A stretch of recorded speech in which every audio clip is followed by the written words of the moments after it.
Sir Keir Starmer's time in office has been defined by one recurring theme, a string of humiliations and reversals.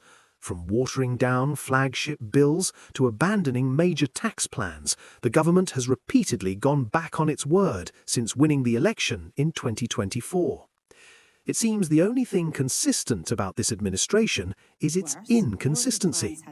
Today, we are breaking down every major U-turn so far, starting with the latest collapse of the Brit Card. Let's start with the most recent backtrack. In September, the Prime Minister announced a mandatory digital ID scheme to stop illegal working. It was supposed to be the Brit Card on your phone, but just this week, that plan was quietly scrapped. Government sources admitted the mandatory element was dropped because they feared blocking older people in rural areas from getting jobs. Once again, a grand announcement has turned into dust. The confusion extends to the economy. Rachel Reeves is currently planning another humiliating U-turn on business rates for pubs. After announcing plans to scrap relief, which threatened to close thousands of local pubs, a massive backlash from the hospitality sector has forced the Chancellor to rethink. And who can forget the tractor tax? After months of fury from farmers and protests outside Parliament, Labour was forced to water down its inheritance tax plans.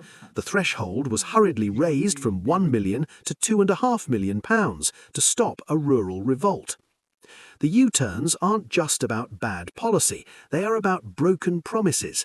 The Labour manifesto pledged not to increase national insurance, yet Starmer and Reeves used a technicality to hike employer contributions by 2%, steamrolling their own pledge. Even income tax wasn't safe. For 2 weeks, the Chancellor signalled a hike was coming, but after the markets panicked and government borrowing costs spiked, she abandoned the idea at the last minute. Perhaps the most chaotic area has been welfare. Remember the winter fuel payment. In July, the government cut it for millions of pensioners.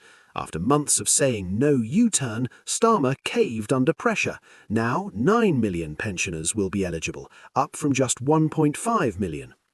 The same happened with benefit cuts.